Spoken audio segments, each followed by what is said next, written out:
नमो नमः भवतां सर्वेषां हार्दं स्वागतम। आप सभी का इस चैनल संस्कृत सोपानम में बहुत-बहुत स्वागत है। ये पहला लेसन है। देखा जाए तो इससे पहले एक वीडियो आ चुका है हिंदी में, लेकिन ये पहला लेसन है क्योंकि इस पहले लेसन में, इस पहले स्टेप में हम भाषा के अक्षर, वर्णमाला को समझेंगे क्योंकि अक्षर से ही भाषा बनी है। तो संस्कृत का वर्णमाला उसको समझेंगे और हिंदी और संस्कृत दोनों ही देवनागरी लिपि में लिखी जाती हैं। तो हम कोई भी भाषा जिस चीज़ में लिखते हैं उसको लिपि बोलते हैं और संस्कृत और हिंदी दोनों देवनागरी लिपि में लिखी जाती हैं। तो ये सारे अक्षर, जो व्यंजन हैं, जो स्वर हैं, ये सभी हिंदी बोलने वालों को हम सबको पता है कैसे बोले जाते हैं, कैसे लिखे जाते हैं। लेकिन फिर भी हो सकता है कुछ चीज़ें ऐसी हों जो थोड़ी सी अलग हों संस्कृत और हिंदी में। तो इस वीडियो के माध्यम से हम वर्णमाला, संस्कृत के अक्षर, संस्कृत के वर्णमाला को और एक दो चीज़ें और हैं, जैसे वर्ण विच्छेद क्या होता है, इन सब चीज़ों को समझेंगे। और कुछ भी डिफरेंस होगा हिंदी और संस्कृत में वो मैं कोशिश करूँगा मैं बता पाऊँ और क्लियर कर पाऊँ यहाँ पे। तो अब ज़्यादा समय नहीं लूँगा, सीधे अपन लेसन में चलेंगे। ये है संस्कृत का वर्णमाला। और जैसा मैंने पहले कहा कि हिंदी और संस्कृत क्योंकि एक ही लिपि में लिखी है, देवनागरी लिपि में, तो ये अक्षर वगैरह ये सारे सबको पता ही होंगे।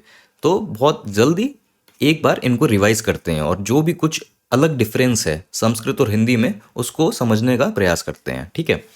तो संस्कृत में स्वर और व्यंजन ये दो मेजर कैटेगरी हैं, जिसको इंग्लिश में वही वॉवल बोलते हैं और इसको व्यंजन को कॉन्सोनेंट बोलते हैं।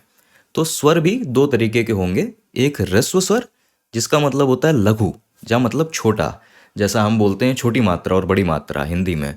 बालक, इसमें आ की बड़ी मात्रा है, तो वो बड़ी मात्रा हो गया ये दीर्घ स्वरा। दीर्घ का मतलब होता है बड़ा और लंबा। तो स्वर या तो ह्रस्व होगा, लघु होगा, छोटा होगा या दीर्घ होगा। और जो ह्रस्व स्वर हैं वो हो गए ये आ, ई, उ, र, ल। ये जो है ये हिंदी में तो देखने को नहीं मिलता है और संस्कृत में भी इसका प्रयोग बहुत कम है, बहुत कम जगह ये आता है। तो इसको आप पढ़ लो और इसको भूल जाओ, इतना कोई खासा फर्क नहीं पड़ेगा। अभी ये ज़रूरी है आ, ई, उ और र। ठीक है। तो ये सारे हो गए ह्रस्व और लघु स्वर और ये हो गए दीर्घ स्वर। तो बड़ा आ, जो हम बड़ा आ, बड़ी ई बोलते हैं, तो आ, ई, उ और र। और ये चार नए हैं, ए, ऐ, ओ, औ। ठीक है। ये सबको पता ही है। तो आगे बढ़ते हैं। अभी जो व्यंजन है संस्कृत में उनको आप तीन भाग में बांट सकते हो। तो पहला भाग होता है वर्गीय व्यंजन, वो व्यंजन जो किसी न किसी वर्ग का हिस्सा है। अब वर्ग क्या होंगे? तो क, ख, ग, घ, ङ, ये पांचों व्यंजन का वर्ग के अंदर में आते हैं। और आप समझ सकते हैं क्यों इसका नाम का वर्ग कहा गया होगा, क्योंकि पहला का है तो इस पूरे वर्ग को का वर्ग कह दिया। तो ये जो पांचों व्यंजन हैं का, ख, ग, घ, ङ, ये का वर्ग में आते हैं। ऐसे ही चा वर्ग में क्या आ गया? चा, छ, जा, झ, ञ। टा में क्या आ गया? टा, ठ, ड, ढ, न। ता में क्या आ गया? ता, थ, द, ध, न। और पा वर्ग में क्या आ गया? प, फ, ब, भ, म। ये जो है इसको फा नहीं बोलते हैं, इसको संस्कृत में फा बोलते हैं। फा, ये वाला साउंड फा। तो ये आप देख लीजिए, ये जो पांचों वर्ग है ना, इनका भी एक बड़ा ही अच्छा रीज़न है क्यों ये ऐसे हैं। तो ये जो का वर्ग है ये हमारे कंठ से इसकी ध्वनि आती है, इन सारे अक्षरों की, इन सारे व्यंजन की। तो अगर आप अपने कंठ के ऊपर हाथ रखेंगे और फिर इन पांचों को बोलेंगे क, ख, ग, घ, ङ, तो आपको पता चलेगा कि ये पांचों ही व्यंजन आपके कंठ के रीजन से आते हैं। इसीलिए इनको एक सेपरेट वर्ग में डाला गया है। और ऐसे ही ये जो चा वर्ग है ये फिर आप कंठ से थोड़ा बाहर आ गए हैं। अब आप अपने तालु, तालु अब अगर आप समझते हो जो मुंह के ऊपर का हिस्सा होता है, मुंह के ऊपर जो एक खुरदरा हिस्सा होता है उसके पीछे का जो हिस्सा होता है उसको तालु कहते हैं। तो ये सारे जो व्यंजन है इनका स्वर, इनकी ध्वनि उस हिस्से से आती है जब आपकी जीभ उससे छूती है लगभग। तो च, छ, ज, झ, ञ। ये आगे बढ़ते हैं टा वर्ग। ये सारे हिस्से आते हैं जब आपकी जीभ आपके ऊपर का जो मुंह का हिस्सा है, वो जो खुरदरा वाला पार्ट है, उससे जब छूती है। ये सारे साउंड उससे आते हैं। ट, ठ, ड, ढ, न। आप खुद महसूस कर सकते हैं कि आपकी जीभ कहाँ छू रही है, किस हिस्से को छू रही है। फिर आते हैं ये ता वर्ग। अब और बाहर आइए। अब आपकी जीभ आपके दांत के पीछे है। आप बोल के देखिए ता, थ, द, ध, न। ये सारे साउंड में आपकी जीभ आपके दाँत से सटी हुई है, आपके दाँत के पीछे है। तो ये एक अपने वर्ग में है। और फिर आखिरी में जो पा वर्ग है, ये आपके होठों से आता है। प, फ, ब, भ, म। तो एक बहुत ही वैज्ञानिक रीज़न है इन सारे अक्षरों के होने का, कि कैसे ये पूरे मुंह को इस्तेमाल करते हैं, कंठ से चालू होते हैं, होठ तक आते हैं, और इसलिए इनको सेपरेट वर्ग में भी बांटा गया है। तो व्यंजन का ये सबसे अहम हिस्सा है, वर्गीय व्यंजन। और अलग अलग वर्ग ये हमने समझे कि क्या अलग अलग वर्ग हैं। जो ये या, र, ल, व, ये जो चार हैं, इनको हम बोलते हैं अंतस्थ व्यंजन।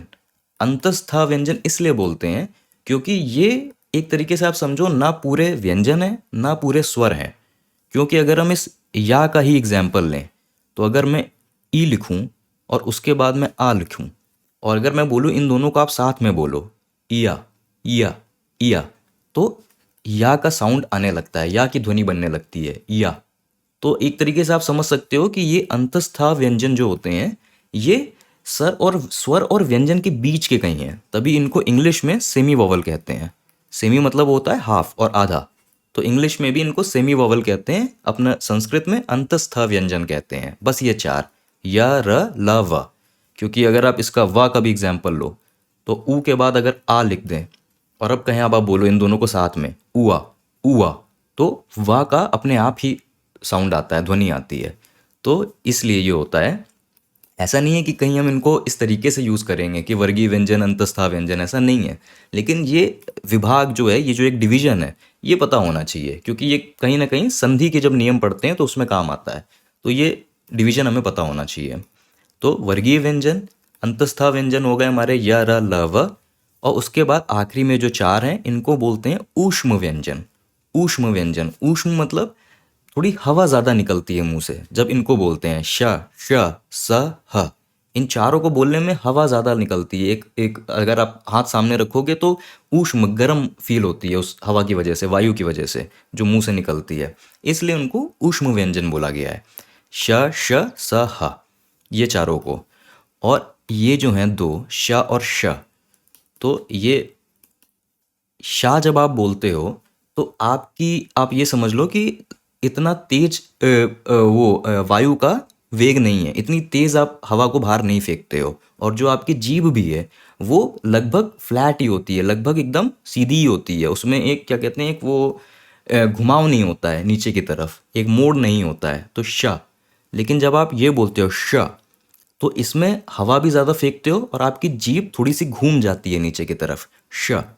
हम क्योंकि ये सब हम हिंदी में ऑलरेडी बोलते आ रहे हैं, तो ये नेचुरली हम बोलते ऐसे ही हैं। लेकिन बस ये अंतर है जो हमें पता भी होना चाहिए, कि ये है श और ये है श, जिसमें जीभ आपकी ज़्यादा घूमी हुई है और हवा भी ज़्यादा निकल रही है। श थोड़ा सा सीटी वाला साउंड है, श श। ये अंतर होता है दोनों में।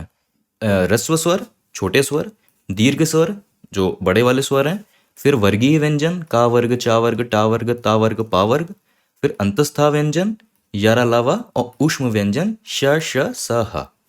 ठीक, अभी आगे बढ़ते हैं। अब संस्कृत में एक टर्म होता है अनुनासिक व्यंजन, जिसका आधार है इस वर्ड से, नासिक। नासिक और नासिका। तो नासिका होती है नोस, नोज, नाक को कहते हैं नासिका संस्कृत में।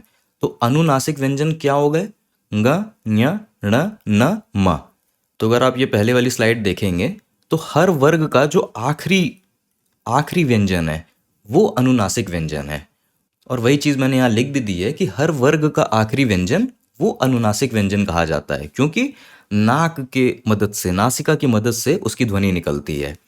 और इन पांचों को बोलने का तरीका वही है कि इन सब का साउंड देखा जाए तो ना की ही तरह है। बस आप ये समझो कि क्योंकि ये पहले वर्ग का है, ये का वर्ग का है, गा, तो का वर्ग का ध्वनि कहाँ से निकलती है, कंठ से। तो आप कंठ के हिस्से से ना बोलने का प्रयास करो तो ध्वनि ही ये निकलेगी, अंगा, nga, nga। अगर आप कंठ के हिस्से से ना बोलने का प्रयास करोगे, ऐसे ही अगर आप तालु के हिस्से से ना बोलने का प्रयास करोगे तो ये न्या ही निकलेगा साउंड, न्या, न्या। फिर आप मूर्धनी के रीजन से ना बोलने का ट्राई करोगे तो ना निकलेगा, ना। तो लगभग ना ही है, क्योंकि सबके साउंड सेम ही है, बस अलग अलग हिस्से से निकलते हैं मुंह के, इसलिए सबका थोड़ा सा साउंड, थोड़ी सी ध्वनि अलग हो जाती है। तो ङ, ञ, ड़, ये न, और ये क्योंकि आप होठों से बोल रहे हो तो माँ, आप ना तो बोल ही नहीं पाओगे, माँ वही बोलोगे। तो ये जो पांचों होते हैं इनको अनुनासिक व्यंजन कहा जाता है। फिर से वही बात कि ये सब को जानना इसलिए ज़रूरी है क्योंकि आगे जब हम संधि नियम पढ़ते हैं तो कई बार हम सीधे सीधे ये लिख देते हैं कि अनुनासिक व्यंजन, तो हमें पता होना चाहिए कि कौन से व्यंजन अनुनासिक हैं। अब हमें पता है कि ये 5 व्यंजन को हम अनुनासिक व्यंजन कहते हैं और सबका साउंड सेम ही है, बस क्योंकि रीजन अलग है, कंठ से निकल रहा है, तालु से निकल रहा है, होठों से निकल रहा है, तो ये सब अलग ध्वनि ले लेते हैं, बस ये अंतर है। ठीक है। और अनुनासिक व्यंजन से मिलता हुआ अनुस्वार होता है।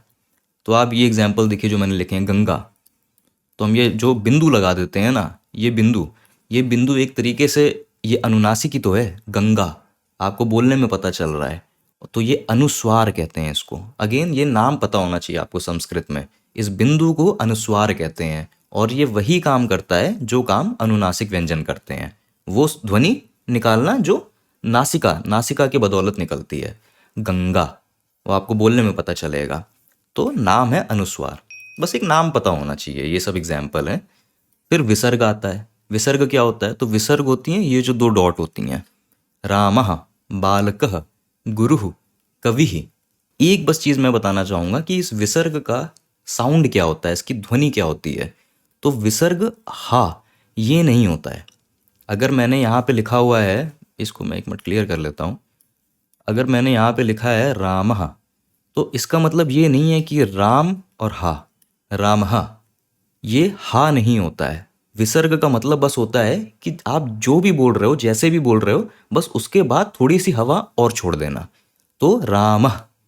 या फिर अगर आप ऐसे बोल रहे हो गुरु, तो गुरु, और अगर हम विसर्ग लगा दें तो गुरुः, गुरुः। बस जिस भी तरीके से बोल रहे हो उसके आगे बस थोड़ी सी और एक्स्ट्रा एयर, थोड़ी सी और एक्स्ट्रा हवा छोड़ देना, गुरुः, रामः, कविः, ये होता है।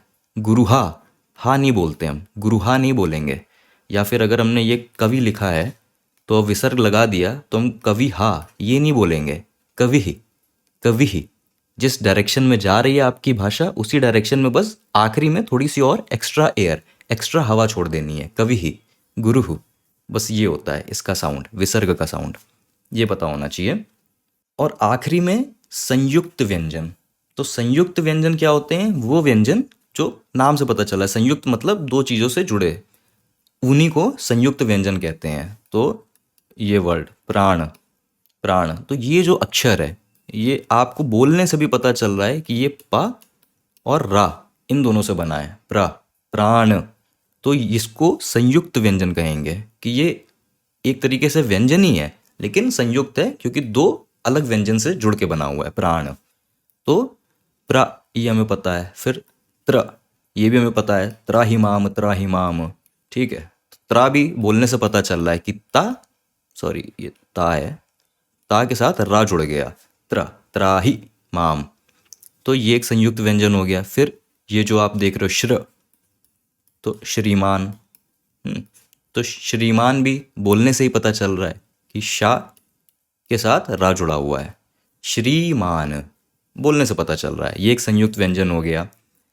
अब इसको लीजिए, संयुक्त व्यंजन क्यों मैं आपको बता रहा हूँ उसकी एक खास वजह यही है, ये जो शब्द है इस शब्द को कुछ लोग क्षमा बोलते हैं, क्षमा, कुछ ये बोलते हैं क्षमा, लेकिन ये अक्षर छा नहीं है, क्योंकि अगर इस अक्षर को आप खोलोगे तो ये बना है का से और शा से, ये इन दोनों से बना है, का और शा से जुड़ के ये बनता है। तो इसको आप क्षमा नहीं बोल सकते, इसको आप बोलोगे क्षमा।